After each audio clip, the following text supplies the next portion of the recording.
Alors bonjour à nouveau, chers amis fidèles. Alors aujourd'hui, nous entamons la quatrième et dernière capsule consacrée à Monsieur Jacques Poulain.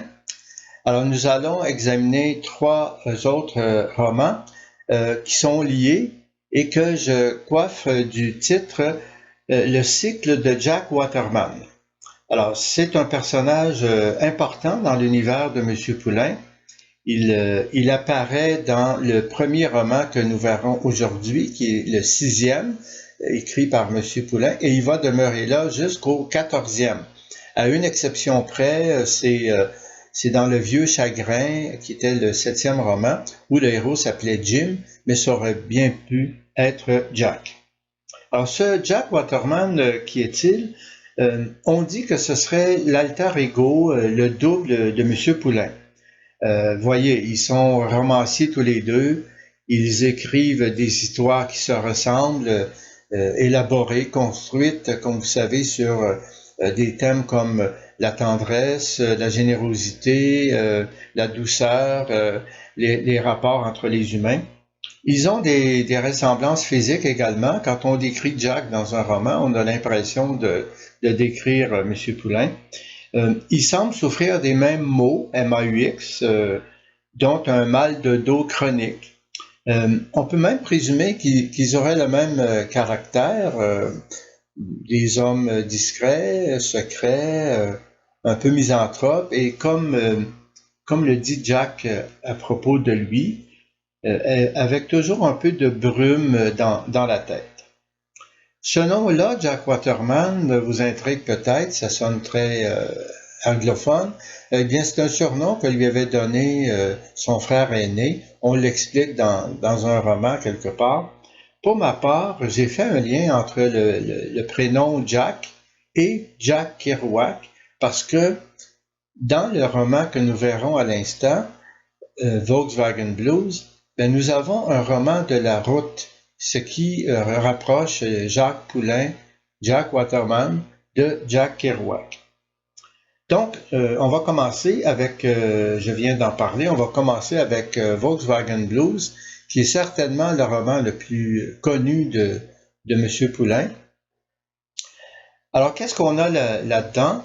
L'intrigue est fort simple, c'est tout le détail qui devient intéressant, la mise en place par la suite. Alors, nous avons Jack qui décide de partir à la recherche de son frère Théo, qu'il n'a pas vu depuis au moins une dizaine d'années. Il va suivre sa trace et ça va l'amener jusqu'à San Francisco. Il va suivre sa trace à l'aide d'indices qu'il recueille ici et là, tantôt dans une bibliothèque, un musée, un bar, une mairie, même une fois dans une prison, ou encore avec le témoignage de personnes qui ont croisé Théo à un moment ou à un autre. Alors le point de départ, c'est le musée de Gaspé. Alors pourquoi? C'est parce que la dernière communication que Théo a adressée à Jack, c'était une carte postale qui était oblitérée, c'est comme ça qu'on parle, oblitérée à Gaspé, et ça portait un texte, il y avait une reproduction d'un texte qui se trouve au musée de Gaspé. Alors Jack s'est dit, il y a peut-être là un premier indice. Et en effet, il va avoir dans le cahier des visiteurs une note de Théo mentionnant la ville de Saint-Louis, Missouri. Donc, premier indice et première destination.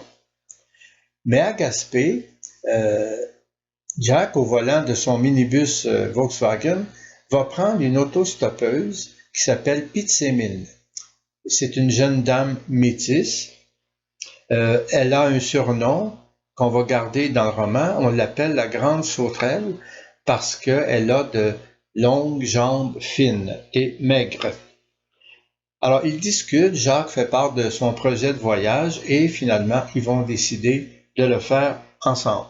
Alors, les deux compagnons de voyage vont traverser, vont emprunter des routes mythiques de l'Amérique, des États-Unis en direction de la Californie, en suivant souvent des pistes empruntées par, vous savez, ces immigrants de l'Est au 19e siècle qui partaient à la recherche d'une sorte d'Eldorado au Far West, que ce soit en Oregon ou en Californie.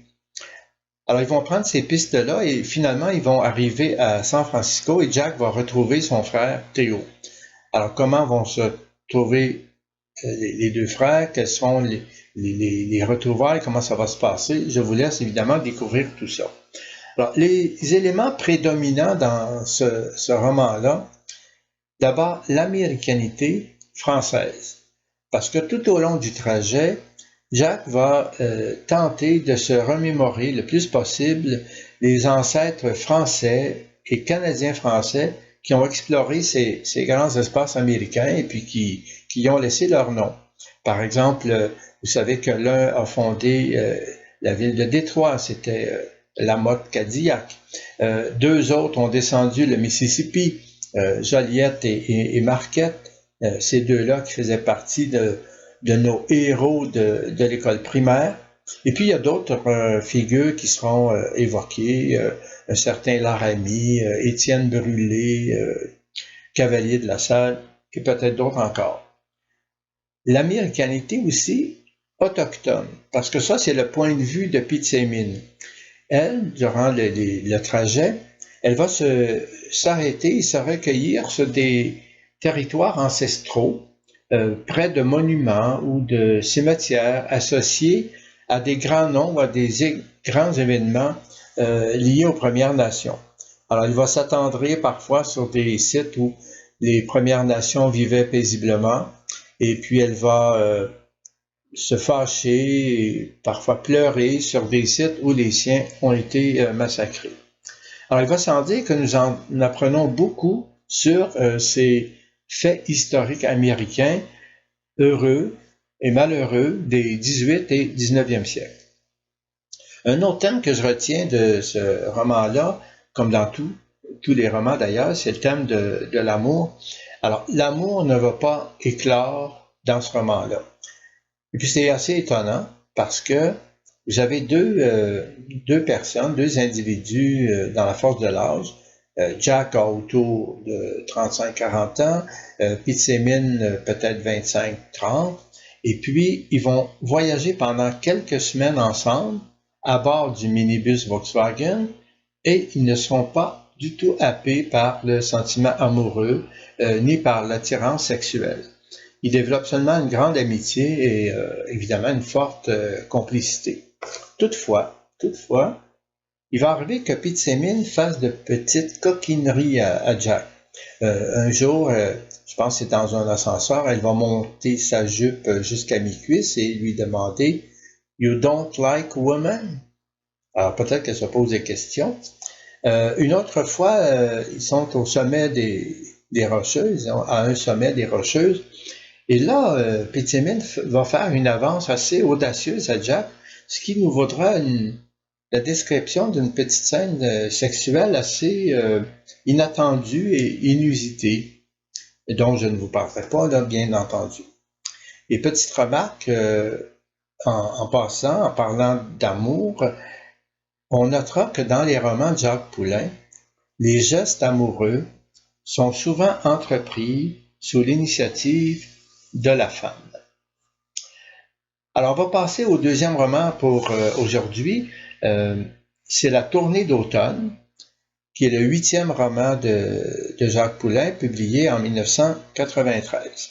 C'est peut-être le roman le plus tendre et le plus touchant de Jacques Poulain. Et puis, si vous aviez un premier titre à choisir comme lecture, bien, ça pourrait être celui-là. Alors, qu'est-ce qu'on a dans ce roman? On a un retraité qu'on appelle le chauffeur, pas autrement, et qui s'est donné une mission. Il s'est acheté un vieux camion qu'il a converti en bibliobus, et puis il se donne la mission de rejoindre des villages québécois éloignés pour offrir des livres à ces gens qui n'ont pas ce service sur place.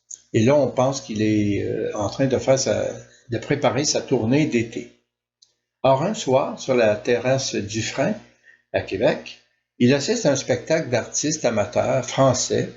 Il y a une chanteuse, il y a des danseurs, des acrobates. Puis il remarque également une dame un peu plus âgée qui se prénomme Marie, récurrence, qui semble être leur impresario. Elle-même dira que à l'égard de la petite troupe, elle est un peu leur mère poule. Autre récurrence. Alors, il fait part de son projet de tournée en direction de la Côte-Nord. Alors ça plaît à la troupe qui aimerait découvrir cette région-là et qui pourrait, en voyageant ici, offrir leur spectacle ici et là. Alors, on fait le trajet à bord de 2 véhicules et souvent, Marie fait le trajet avec le chauffeur. Alors, il s'arrête dans différents villages, eux donnant leur spectacle, lui offrant ses livres. Bon, le périple est assez long. On va visiter plusieurs petits villages. C'est très intéressant de les voir. Et puis, finalement, on va revenir à Québec après être passé par la Gaspésie. Et là, en principe, Marie doit prendre l'avion pour retourner en France avec le reste de la troupe. Mais le chauffeur lui a offert, à un moment donné, de faire la tournée d'automne avec lui. Alors, est-ce qu'elle va accepter de rester? Est-ce qu'elle va quitter? Est-ce que le chauffeur va se décider de partir avec elle? C'est ce que je vous laisse deviner.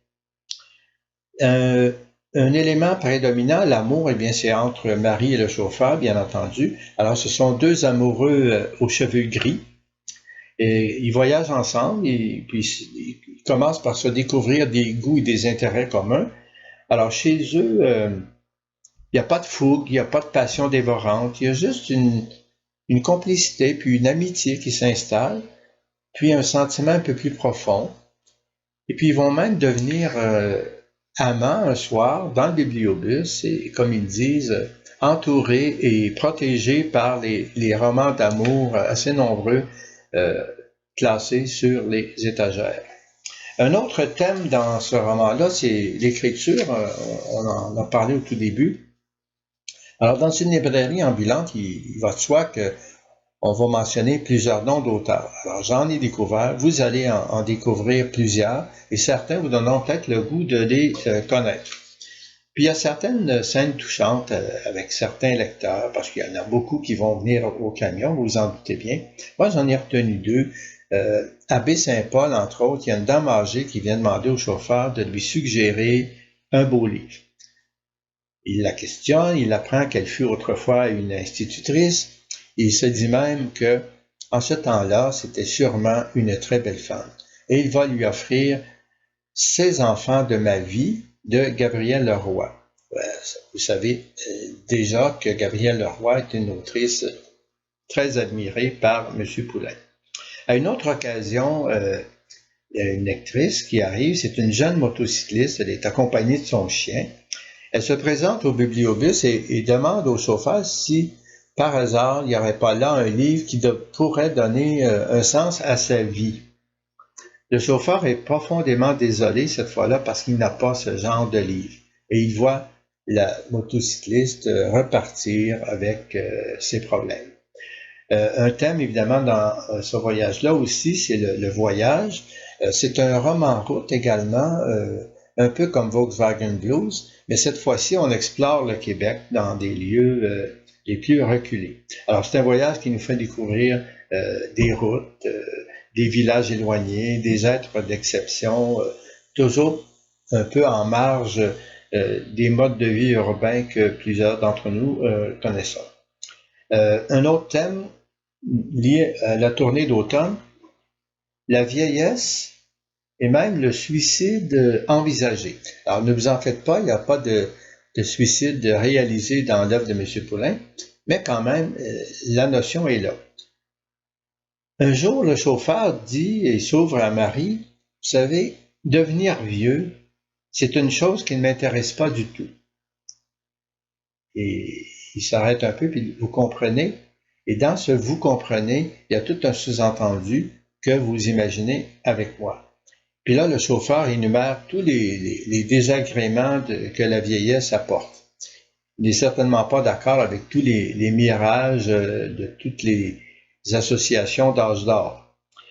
Et ce thème du vieillissement, de la maladie, du suicide envisagé, on le rencontre aussi dans d'autres romans de M. Poulain. Au moins un autre. Mais on ne va pas se laisser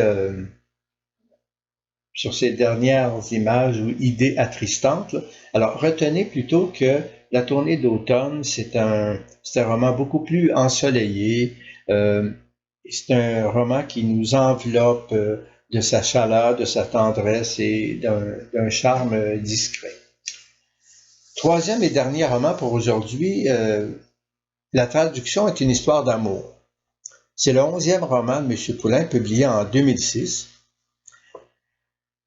Alors, qu'est-ce qu'on a là-dedans? Il y a deux personnages principaux. Je vais commencer avec la dame en question, qui est un personnage principal. Elle s'appelle Marine. C'est un nom qui est une altération de Maureen, parce que c'est une Irlandaise. Et elle veut, en tout cas, être une traductrice. C'est elle qui, dans le roman, va parler au jeu. Puis, évidemment, Jack Waterman, le romancier que l'on connaît, qui travaille sur un nouveau texte. Alors, ils font connaissance à Québec, dans le cimetière de l'église Saint-Mathieu, où repose la mère de Marine. Et là, celle-ci fait part à Jack de son projet de le traduire.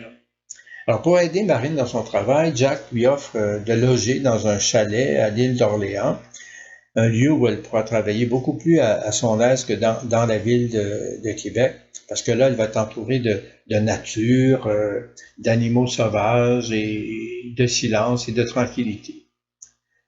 Parallèlement à cette histoire qui se développe, travail de Marine, travail de Jack, arrive à l'île un petit chat abandonné portant le message suivant. Ma maîtresse ne peut plus s'occuper de moi ni d'elle-même.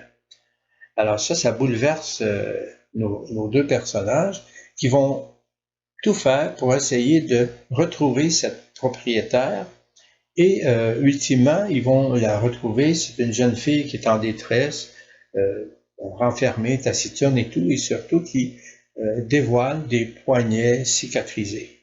Alors bien sûr, ils vont s'occuper d'elle, ils vont même lui offrir de cohabiter au chalet.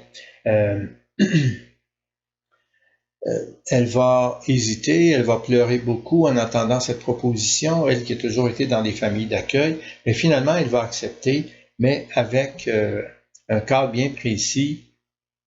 Marine et Jack lui dit « Tu restes libre et nous aussi ». Alors, les éléments prédominants de ce roman-là, alors, l'amour, prenons-le encore une fois, c'est pas vraiment réalisé, c'est plutôt une amitié qui s'installe entre ces personnages-là. D'ailleurs, Marine déclare à un moment donné, elle dit les histoires de sexe, on ne s'en occupait pas, M. Waterman et moi. Bon, il arrive quelquefois qu'elle tente un peu d'exciter quelques désirs chez Jack, mais ça ne va jamais plus loin. Au niveau d'un autre thème, au niveau de l'écriture, eh bien, au niveau de la traduction, par exemple, il est vraiment question que la traduction est une œuvre de fidélité à l'égard du texte original. Marine va dire « Moi, je veux que mes mots épousent les courbes de son écriture à Jack. » Et puis lui est très content de ça. Il lui dit « Bravo, la petite musique est là. » Vous avez remarqué aussi la jeune fille en détresse. C'est un thème qui revient chez M. Poulain. Alors, il y a toujours une jeune fille qui a des difficultés. Marine aussi, le personnage principal, a eu une sombre histoire d'abus dans son enfance, mais finalement, on a des gens généreux qui s'occupent de ces gens-là. La jeune fille indomptée peut être aussi sortie comme thème important. C'était le cas de Pizzemine un peu dans Volkswagen. Ici, Marine, c'est une jeune fille indomptée, indomptable. Elle énonce ce genre de phrase. Les seules règles que j'accepte sont celles de la grammaire. Ou encore, quand une mode veut m'imposer quelque chose, je fais le contraire. Et sa devise, en cas de doute, fonce tête baissée. Alors voilà ce qui complète nos 4 capsules. Alors permettez-moi, avant de tout quitter, de vous offrir ce qui ressemble peut-être à de petites annonces. Alors, en 2021, j'avais produit 8 capsules sur Marcel Proust et sa recherche du temps perdu. Alors, si jamais vous avez de l'intérêt pour ce genre de capsule, alors vous vous rendez sur YouTube, dans la fenêtre Rechercher, vous inscrivez Hubert Alu 21, vous cliquez sur mon honorable figure et les 8 capsules devraient être présentées. C'est aussi au même endroit que je vais déposer mes 4 capsules sur Jacques Poulain. Vous pourrez donc les retrouver avec la même procédure. Maintenant, si vous désirez me faire part d'un commentaire, corriger une mauvaise information ou m'en fournir une nouvelle, vous pouvez m'écrire à l'adresse courriel que je vous donne maintenant. Alors, hubertalu21@gmail.com. Et sur ce, je vous remercie de votre attention soutenue. Je vous dis à la prochaine peut-être. Et je me permets d'emprunter les mots de M. Augustin de la Grande Librairie, pardon. Lisez bien